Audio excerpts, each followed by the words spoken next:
जय हिंद दोस्तों, स्वागत है आप सभी का आपके अपने परिवार आदित्य रंजन टॉक्स में। तो भाई आप लोगों का इंतजार खत्म हो चुका है। एनटीपीसी 2024 का ऑफिशियल नोटिफिकेशन आ चुका है। ठीक है, ये ग्रेजुएशन का आपका ऑफिशियल नोटिफिकेशन है और अभी आपको कहां मिलेगा हम वो भी बता देंगे। काफी सारा पेपर के अंदर में बदलाव हुआ है और लोगों को ये बातें अभी नहीं पता, इसीलिए वीडियो को शुरू से लेकर के अंत तक देखिएगा। हर एक छोटी से छोटी जानकारी हम आपको इस वीडियो में देंगे और मेरा दावा है कि इस वीडियो को देखने के बाद में आपको कोई और वीडियो देखने की आवश्यकता नहीं पड़ेगी। ये अपने आप में संपूर्ण होगा क्योंकि इसके अंदर में हमने ये सारी बातें कवर की हैं। महत्वपूर्ण डेट हो गए, योग्यता हो गया, एग्जाम का पैटर्न हो गया, चयन का प्रक्रिया हो गया, वैकेंसी के डिटेल हो गए, आयु सीमा, सिलेबस और वेतन एवं भत्ते। काफी सारे वीडियोस हैं जो आधे अधूरी जानकारी के साथ में, ये लेकिन इकलौती वीडियो होगी जिसमें संपूर्ण जानकारी होगा। इसके पहले भी मैंने एक वीडियो बनाई थी जिसपे 4 लाख से ऊपर व्यूज जा चुके हैं और बच्चों के काफी प्यारे कमेंट थे। तो आज इस ऑफिशियल नोटिफिकेशन आने के बाद में जो छोटे मोटे आपके डाउट भी रह गए थे ना, हम वो क्लियर कर देंगे। तो सबसे पहले ये नोटिफिकेशन आई कहां पर, इसकी सत्यता जान लेते हैं थोड़ा सा। तो आप अगर अभी जाओगे तो आरआरबी इलाहाबाद की वेबसाइट के ऊपर में आप देख सकते हो, यहां पर साफ तौर पर मेरे भाई जो है ये यहां पर लिखा गया है, देख सकते हैं आप यहां पर कि ये आपका एडवर्टीजमेंट नंबर 5 यानी ये 5वीं बहाली है और 2024 में आई एनटीपीसी की। जब आप देखोगे ना तो ये पूरा का पूरा 80 पन्ने का यहां पर ये आपको पीडीएफ दिख जाएगा। लेकिन ये 80 पन्ने पूरे आपको नहीं पढ़ने हैं, इस पूरे 80 पन्ने का निचोड़ हम आप लोगों के लिए लेकर के आ गए हैं और इस वीडियो को शुरू से अंत तक देखिए, आपको सारी बातें दोस्तों समझ में आ जाएगी। कौन से जोन में कितनी वैकेंसी आई है, क्या आई है, वो भी हम बताने वाले हैं। तो सबसे पहले यहां पर दोस्तों बात करते हैं। देखो आपका जो ये फॉर्म भरने का डेट आ गया, ये फॉर्म भरने का डेट कब से आवेदन आपका स्टार्ट होगा, तो आप यहां पर देखिए जो आपका आवेदन स्टार्ट होने वाला है वो यहां पर 14 सितंबर 2024 से आपका आवेदन स्टार्ट होगा। उसके बाद में समाप्त कब होगा, 13 अक्टूबर को होगा, यानी कुल मिलाकर के 1 महीने आपको यहां पर मिलने वाले हैं। नेक्स्ट बात करें तो फॉर्म संशोधन करने का जो डेट है 16 अक्टूबर से 25 अक्टूबर, यानी अगर कहीं पर गलती हो जाती है तो आप इस डेट में अपने गलती को सुधार सकते हैं। तो फॉर्म भरने के लिए पूरा 1 महीने का समय दिया गया है और आज रात 12 बजे से यहां पर आप फॉर्म भरना अपना शुरू कर देंगे। ठीक है, ये ऑफिशियल नोटिफिकेशन में आपके था और ये पूरी बात यहां पर संपूर्ण तरीके से दी गई है। नेक्स्ट बात करते हैं यहां पर। तो देखिए मैंने आप लोगों के लिए थोड़ा सा जो काम है वो और आसान कर दिया है और यहां पर मैंने आरआरबी वाइज एनटीपीसी की वैकेंसी दे दी है कि जैसे आरआरबी अहमदाबाद में इतनी वैकेंसी है, अजमेर में इतना है, बेंगलुरु में इतना है, भोपाल में इतना है, भुवनेश्वर में इतना है, बिलासपुर में इतना है, चंडीगढ़ में इतना है, चेन्नई हो गया, गोरखपुर, गुवाहाटी, इस तरीके से करके सबसे ज्यादा जो आपको देखने को मिल रहा है मेरे भाई वो आरआरबी कोलकाता में है, 1382 में आपका। ठीक है, उसके बाद में आपका मुंबई में है, आपका आरआरबी मुंबई में 827 है। इसी तरीके से फिर आपका भुवनेश्वर वाले आरआरबी में है 758 है आपका। तो ये 3 आरआरबी ऐसे हो गए जिनमें सबसे ज्यादा वैकेंसीज आपको देखने को मिल रही हैं। ठीक है, बाकी अगर हम बात करते हैं यहाँ पर तो बढ़िया है यार। ठीक है, बच्चों की चॉइस होती है इन जगहों पर और जो है यहाँ पर वैकेंसीज भी काफ़ी अच्छी आई हैं। अब उसके बाद बात करते हैं फॉर्म भरने का जो पेमेंट है, पैसा है वो कितना है। तो देखो जो जनरल ओबीसी वाले बच्चे हैं उनके लिए यहाँ पर 500 रुपये का शुल्क है। लेकिन आपको जैसे कि पता है कि जब आप CBT 1 दे देते हो, प्री का पेपर दे देते हो, तो आपको यहाँ पर 400 रुपये आपके खाते में वापस हो जाते हैं। ऐसा इसीलिए किया जाता है ताकि काफ़ी ऐसे बहुत सारे लोग ऐसे होते हैं जो फर्जी में ही ऐसे फॉर्म भर देते हैं। बस ठीक है, अरे यार सरकारी नौकरी का फॉर्म आया है तो भर देते हैं, उसमें सरकार को दिक्कत होती है, बहुत ज़्यादा परेशानी उठानी पड़ती है। तो उन्होंने ऐसा स्कीम लगाया कि भाई तुम पेपर दे दो, तुम्हारे 400 रुपये वापस दे देंगे। तो इनमें जिसका इंटरेस्ट नहीं होगा ना वो फालतू का फॉर्म नहीं भरेंगे और कंपटीशन को नहीं बढ़ाएंगे। उसके बाद में बात करते हैं SC ST का मेरे भाई। यहाँ पर SC हो गया, ST हो गया, PW हो गया, वुमेन हो गया, एक्स सर्विसमैन, ट्रांसजेंडर, माइनॉरिटी, इन लोगों के लिए मात्र यहाँ पर शुल्क जो है वो 250 रुपये निर्धारित की गई है। और 250 रुपये में यहाँ पर इनके अकाउंट में कितने रुपये आ जाएंगे तो आप यहाँ जब देखोगे, ठीक है, तो 250 रुपये का यह शुल्क मेरे भाई पूरा का पूरा वापस कर दिया जाएगा। इनके एक भी रुपए जो है वो नहीं रखे जाने वाले हैं। तो 500 रुपये हो गया जनरल के लिए, इनके लिए हो गया 250। 500 में से वो 400 वापस आ जाएगा और यहाँ 250 का 250 वापस आ जाएगा। अब जो सबसे बड़ी बात है, आपको मैं थोड़ा सा वैकेंसी के बारे में दिखाता हूँ। यहाँ देखो, सबसे पहला जो वैकेंसी है वो है चीफ कॉमर्शियल कम टिकट सुपरवाइजर। ये आपका कौन सा लेवल है, तो 6 हो गया। उसके बाद स्टेशन मास्टर 6 हो गया मेरे भाई, यहाँ पर दिख रहा है ना आपको। ठीक है, फिर यहाँ पर गुड ट्रेन मैनेजर वाला जो हो गया आपका यहाँ पर, ये मेरे भाई 5 लेवल है।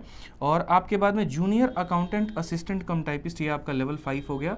और सीनियर कम टाइपिस्ट आपका 5 हो गया। असल में क्या होता था कि ये वाला जो आपका है ना, ये पहली बार नया इंट्रोड्यूस हुआ है। ठीक है। और इसमें यहाँ पर क्या होता था, पहले ये लेवल 5 की पोस्ट थी और इसमें प्रमोशन होने के बाद में तब आप लेवल 6 में जाते थे, बट इस बार ये डायरेक्ट आप इसको भर सकते हो और इसकी 1736 वैकेंसीज हैं, तो इसके लिए लोगों की काफ़ी ज़्यादा डिमांड होगी, काफ़ी लोग इसके पीछे भागेंगे भी यहाँ पे। तो अलग अलग पोस्ट की आप देख सकते हैं, इस पद का 1736 वैकेंसी है आपके सामने, उसके बाद में यहाँ पर स्टेशन मास्टर का कुल मिलाकर के 994 है, इसका मेरे भाई इतना, ये इतना, ये इतना, कुल मिलाकर के 8113 है। चूंकि पहले आयु की जो सीमा होती थी ना वो 18 से 33 तक होती थी, लेकिन कोरोना के कारण 3 साल बढ़ा करके इसको 18 से 36 साल कर दिया गया। तो लगभग ग्रेजुएट पद वाले जितने भी हैं उनमें जो उम्र की जो यहाँ पर एज वाला जो क्राइटेरिया है वो 18 से 36 साल की है, ठीक है। अगर हम बात करते हैं तो आपका ये 2 पद जो होता है वो A2 होता है और A2 के जो मेडिकल स्टैंडर्ड होते हैं वो बड़े हाई होते हैं भाई, ठीक है। और बाकी आपका ये B2 हो गया और ये आपके दोनों क्या हो गए, तो C2 हो गए। इनमें यहाँ पर A2 वाले में ये है कि आप अगर चश्मा पहनते हैं जो कि बहुत हाई पावर का है, या अगर आपने लेसिक करा रखा है तो इसमें आपको अमान्य मान दिया जाएगा, इसमें मान्य नहीं माना जाएगा। वो भी हम आगे पढ़ करके आपको बताएंगे, क्योंकि भाई स्टेशन मास्टर का तो पूरा जिम्मेदारी होता है, पूरे स्टेशन का जिम्मेदारी होता है, तो यहाँ पर इसके आंखों का होना बहुत सही है। और गुड ट्रेन मैनेजर जो पीछे ट्रेन के रहता है, जो मेरे भाई यहाँ पर ट्रेन को शुरू से लेकर के अंत तक देख रहा होता है, उसको पास कराने से लेकर के पूरा संचालन करने तक की सारी जिम्मेदारी इसके पास में होती है। तो इसीलिए यहाँ पर इन 2 पदों की जो मेडिकल स्टैंडर्ड होती है वो सबसे हाई होती है। हालांकि इससे ऊपर भी A1 होता है, लेकिन यहाँ पर अभी A2 इनका बोला गया है। अगर हम बात करते हैं यहाँ पर अगली बात में लेकर के, तो आप ज़रा देखिए जो डेट के बारे में हुआ है कि कब से कब तक आप यहाँ फॉर्म भर सकते हो। 18 से 36 साल तो ठीक है, लेकिन फिर भी लोगों को ये कन्फ्यूजन रहता है कि मेरा ये जन्म तिथि है तो क्या मैं अप्लाई कर सकता हूँ कि नहीं। तो उसके बारे में भी स्पष्ट रूप में यहाँ पर बताया गया है कि देखो UR और EWS ये 18 से 36 के बीच में भर सकते हैं, तो इसके पहले का उनका जन्म नहीं होना चाहिए। 2 जनवरी 1989, 1 जनवरी वालों का पत्ता कट गया है, वो अप्लाई नहीं कर पाएंगे, ठीक है। OBC और यहाँ पर इनको 3 साल का रिलैक्सेशन मिलता है, तो इससे 3 साल थोड़ा और पीछे चले जाओ, यानी यहाँ पर इसमें से 3 साल माइनस कर दो तो तुम्हारा आ गया 1986। ST वालों को 5 साल का यहाँ रिलैक्सेशन मिलता है, इसमें से 5 साल और कम कर दो तो ये तुम्हारा मेरे भाई 2 जनवरी 1984 हो गया, ठीक है। तो ये आप स्पष्ट रूप से बात समझ पाए यहाँ पे। और बाकी lower limit of date of birth for not later than for all community categories यहाँ पर 1/1/2007 होगा। लोअर लिमिट का मतलब इसके बाद में नहीं होना चाहिए, इसके पहले का नहीं होना चाहिए, इसके बाद का नहीं होना चाहिए, जो होगा इसके बीच का डेट अगर है तो आप फॉर्म भर पाएंगे। समझ में आ गया। उम्मीदवारों को ध्यान देना चाहिए कि इस आवेदन में भरी गई जन्म तिथि मैट्रिकुलेशन 10वीं कक्षा के प्रमाण पत्र में दर्ज जन्म तिथि के समान होना चाहिए। अक्सर लोग ये बोलते हैं कैसे नापोगे तुम हमारा डेट ऑफ बर्थ, कौन से वाले सर्टिफिकेट से, तो जो आपका 10th का सर्टिफिकेट होता है उसी के आधार पर आपकी मेजरमेंट होगी, उसी के आधार पर इसको सत्य माना जाएगा भाई। समझ गए बात को लेकर के। तो ये रिलैक्सेशन को मैंने आपको समझा दिया है, किस कोटा को यहाँ कितना रिलैक्सेशन मिलता है, तो एक बार आप लोग यहाँ पर देख सकते हैं भाई, देख लीजिए। OBC वालों को 3 साल, SC ST वालों को 5 साल, एक्स सर्विसमैन वालों को मेरे भाई 3 साल, और बाकी ये अलग अलग कोटा हैं, तो ये हमने PPT में लगा दिया है, आप इसका स्क्रीनशॉट लेकर के बढ़िया तरीके से समझ सकते हैं। आइए चलिए अब मेरे भाई नेक्स्ट बात करते हैं यहाँ पर। तो पूरा अलग अलग स्टेज का हम आपको समझाते हैं कि इतना ज़्यादा जो हल्ला कट रहा है कि पैटर्न बदलाव हो गया और क्या हो गया, तो कौन सी चीज़ों में बदलाव हुआ है और कौन सी चीज़ों में नहीं हुआ है, वो समझने की आवश्यकता है। तो दोस्तों आप लोग समझिए यहाँ पर असल में क्या है कि आपका पहले क्या है कि देखो ये आपके पूरे के पूरे 5 पोस्ट आए हैं, जिसमें यहाँ पर ये जो है ट्रेन मैनेजर, ये नया पद आपका आया हुआ है। अगर हम इसमें बात करें तो ये सारे के सारे जो ट्रेन मैनेजर कह रहे हैं यहाँ पर, ये टुकड़ सुपरवाइजर। अब यहाँ पर ये देखो क्या हो गया, तो ये आपके पूरे के पूरे पद हो गए। यहाँ पर ये 3 हो गए हमारे लेवल 5 के और ये 2 हो गए हमारे लेवल 6 के। तो CBT 1 जो है यहाँ पर, ये देखिए CBT 1 जो है ये सभी पोस्टों के लिए है और ये कॉमन है, ठीक है। तो CBT 1 जो होगा वो बस क्वालिफाइंग होगा, इसके ऊपर में मेरिट नहीं बनेगी, ठीक। अब उसके बाद में क्या होगा, सभी पदों का मेरे भाई एक कॉमन CBT 2 होगा, कॉमन मेंस होगा। ऐसा नहीं है कि यहाँ पर लेवल 5 का अलग यहाँ पर CBT 2 हो रहा है, लेवल 6 का अलग CBT 2 हो रहा है, ऐसा बिल्कुल नहीं है। रेलवे ने यहाँ पर जल्दी रिजल्ट देने के लिए, जल्दी मतलब पूरा झंझाल खत्म करने के लिए, टेंशन खत्म करने के लिए, भैया हमको मुक्ति दो, हम बहुत टाइम तुम लोगों का वेस्ट करते हैं, तुम लोग इतना धरना देते हो, हम परेशान हो गए हैं, जो अब तुमको रिजल्ट हम सही टाइम पर दे देंगे। तो अपनी थोड़ी परेशानियों को कम करने के लिए सारे के सारे यहाँ पर जो है लेवल का एक ही साथ में CBT 2 इन लोगों ने मेरे भाई यहाँ पर कर दिया है। ये थोड़ा सा जो है काफ़ी लोग चूक रहे हैं इस बात को बताने में, तो थोड़ा सा आप समझ लीजिए। अब जैसा कि आपको पता है कि ये टाइपिस्ट की नौकरी है और ये टाइपिस्ट की नौकरी है, तो इसीलिए CBT 2 के बाद में भी इसमें टाइपिस्ट का टेस्ट होगा भाई यहाँ, ठीक है। और ये जो है स्टेशन मास्टर है, सबसे उच्च पद है यहाँ पर, सबसे प्यारी पोस्ट है, तो इसके लिए आपका CBT 80 टेस्ट होगा मेरे भाई यहाँ पर, ठीक है। तो ये हमारा CBT-AB टेस्ट किसके लिए होने वाला है, तो सिर्फ और सिर्फ स्टेशन मास्टर के लिए। तो सभी लोगों को देना है CBT-1, क्वालिफाई करेंगे तो जाएंगे CBT-2 में, और इसके बाद में यहाँ पर टाइपिस्ट वाले अपना टाइपिस्ट का पेपर देंगे, स्टेशन मास्टर अपना CBT-ABT का। इसमें भी थोड़ा सा एक और है, पहले क्या होता था कि इसके 20 गुना कैंडिडेट को इसमें बुलाया जाता था, ठीक है। ये हम पहले की पिछली नोटिफिकेशन की बात कर रहे हैं, और इस बार में 2019 की, और इस बार में क्या हुआ, सिर्फ और सिर्फ इसका 15 गुना मेरे भाई लोगों को बुलाया गया है। तो यहाँ पर जितनी भी बहाली है, जैसे मानो आपका 8000 अगर वैकेंसी हो गया तो 1,20,000 लोगों को मेरे भाई प्री क्वालिफाई करवा करके मेंस में भेजा जाएगा, और उसके बाद में इसका 8 गुना आपको यहाँ पर इसमें बुलाया जाएगा बाकी, ठीक है। तो ये थोड़ा सा आपको ध्यान में दे करके चलना है। इससे थोड़ा सा काफ़ी बच्चे ऐसे हैं जो हो सकता है छट भी जाएं, जो 1-2 नंबर से क्वालिफाई कर सकते थे वो क्वालिफाई नहीं कर पाएंगे, हो सकता है मेरे भाई। टाइपिंग की रही बात, तो हिंदी टाइपिंग 25 वर्ड पर मिनट और इंग्लिश टाइपिंग 30 वर्ड पर मिनट होना चाहिए, ये ध्यान में रखना है आपको। टाइपिंग का मेरे भाई कोई नंबर नहीं होता है, क्वालिफाइंग होता है। अब उसके बाद में अगर हम बात करें तो पूरे सिलेक्शन की प्रक्रिया क्या है, ये पूरा हमारा चक्र जो है वो चल चुका है। आप देखेंगे तो सबसे पहले आपको यहाँ पर जो है पहला पड़ाव, यहाँ पर इस पूरे चक्रव्यूह का पहला पड़ाव CBT-1 पार करना होता है, फिर उसके बाद में CBT-2 आपको देना होता है, उसके बाद में यहाँ पर स्किल टेस्ट, यानी जो लोग टाइपिंग वाले जो 2 पोस्ट थे ना हमारे, उसमें यहाँ पर टाइपिंग वाले जो है पेपर देने हैं आपको, और बाकी स्टेशन मास्टर को अपना CBAT देना है, ठीक है। फिर ये जब आप सारा हो जाएगा, पहला पद और दूसरा दे दोगे, तो आपका डॉक्यूमेंट वेरिफिकेशन होगा और DME होगा, डिटेल मेडिकल एग्जामिनेशन, ठीक है। उसके बाद में यहाँ पर पूरा मुबारक हो आपको मेरे भाई, आपको आपकी नौकरी मिल जाएगी, यहाँ पर आपका सिलेक्शन हो जाएगा।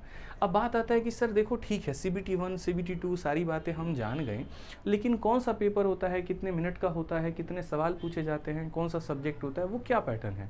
तो देखिए यहाँ पर पैटर्न की अगर हम आपको समझा दें तो पैटर्न में थोड़ा सा आप ध्यान रखिए। सबसे पहला मेरे भाई हम आपको यहाँ बता रहे हैं, देखिए CBT-1 है आपका पहला पड़ाव है। पहले पड़ाव में यहाँ पर आपका है मैथ, फिर है रीजनिंग, फिर है GA, फिर है मेरे भाई 3 ही सब्जेक्ट आपका, इंग्लिश हिंदी वाला कोई चक्कर नहीं है। इसमें अगर आप देखोगे तो कुल मिलाकर के यहाँ पर इसके 30 सवाल, इसके 30 सवाल और इसके 40 सवाल, यानी किसके 40 सवाल, तो GS के 40 सवाल। हर एक सवाल अपने आप में 1-1 नंबर का होता है, 100 सवाल 100 नंबर का पेपर, और समय आपको मेरे भाई मिलता है यहाँ पर 1.5 घंटा, ठीक है। अगर हम बात करते हैं यहाँ पर, तो जो नेगेटिव मार्किंग होती है वो आपकी 1/3 का नेगेटिव मार्किंग होता है, ठीक है। ये जो होता है सिर्फ और सिर्फ क्वालिफाइंग होता है, और इसमें भी नॉर्मलाइजेशन आपको मिल रहा होता है, इसके आधार पर कोई मेरिट नहीं बनती है। जब आप इसको पड़ाव को पार करके जाते हो भाई, तो उसके बाद आपका आ जाता है CBT-2। CBT-2 में अगर हम बात करें तो मैथ्स के अब 30 के जगह पर हो जाते हैं 35 सवाल, रीजनिंग के 30 के जगह पर हो जाते हैं 35 सवाल, और यहाँ पर 40 के जगह हो जाते हैं 50 सवाल, यानी 20 सवाल आपके बढ़ जाते हैं, तो 20 नंबर भी आपके बढ़ जाएंगे, और समय मेरे भाई आपका हो जाएगा वही 1.5 घंटा जो पहले भी था। उसमें भी नेगेटिव मार्किंग 1/3 था, इसमें भी नेगेटिव मार्किंग 1/3 है। अब ये जो 2 बातें मैंने आपके लिए लिखी है, अच्छा देखिए, जो आपका CBT-1 था वो क्वालिफाइंग इन नेचर था, और जो मेरिट बनेगा मेरे भाई आपका वो यहाँ पर इसी के ऊपर में मेरिट बनना है, ठीक है।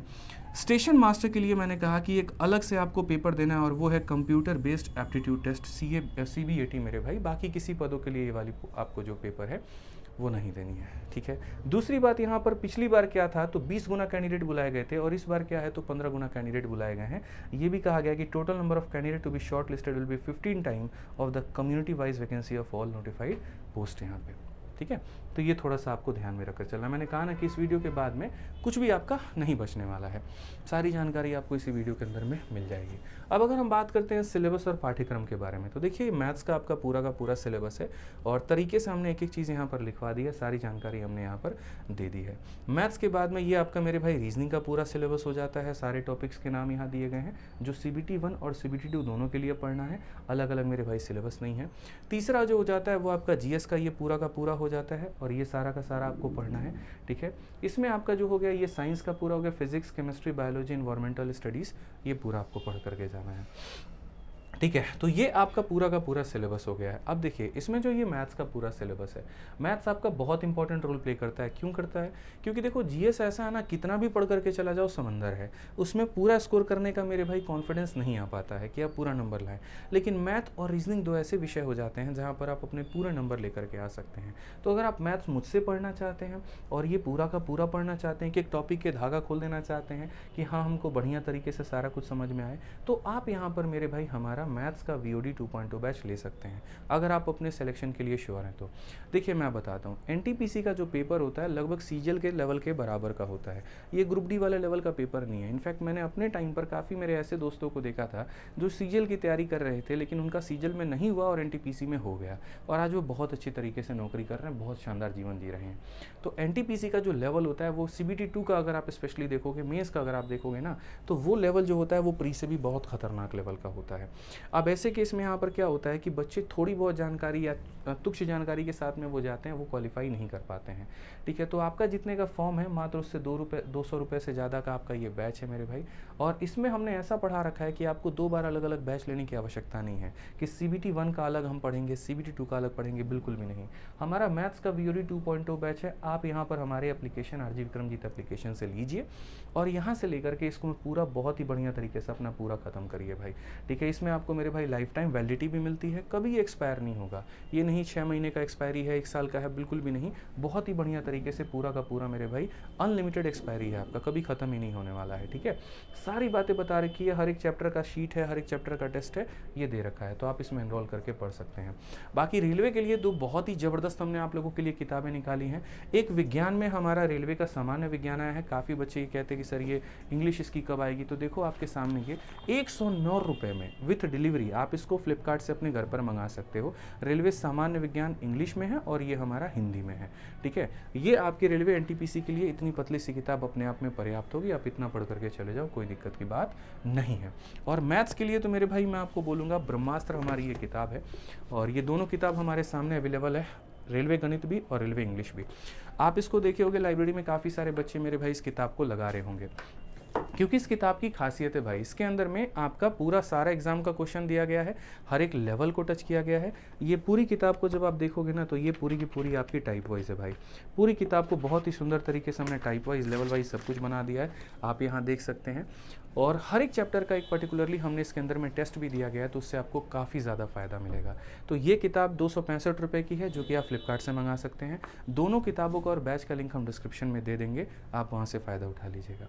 अब अगर हम बात करें यहाँ पर, तो देखिए पहले ये जो आपका मेडिकल टेस्ट है ये क्या है, इसके बारे में थोड़ा सा हम लोग समझते हैं। तो यहाँ पर देखिए दोस्तों, आज ये चलिए, तो मेडिकल टेस्ट की अगर हम बात करें तो पहले स्टेशन मास्टर को कौन सा देना है, A2।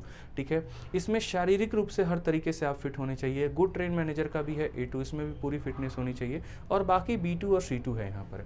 A2 की अगर हम बात करें ना, तो A2 का जो विजन वाला टेस्ट है, ये देखो हर दृष्टि यहाँ पर दूरदृष्टि 6/9 बिना चश्मे के, कोई फॉगिंग टेस्ट नहीं होगा, और बाकी ये सारी बातें होंगी। इसमें आपको यहाँ पर जो है मायोपिक विजन के लिए टेस्ट पास करना होगा। ठीक है, और सबसे बड़ी बात, लेसिक जो कराए हुए हैं ना, उनको यहाँ पर मान्यता नहीं मिलेगी, ये ध्यान रखो।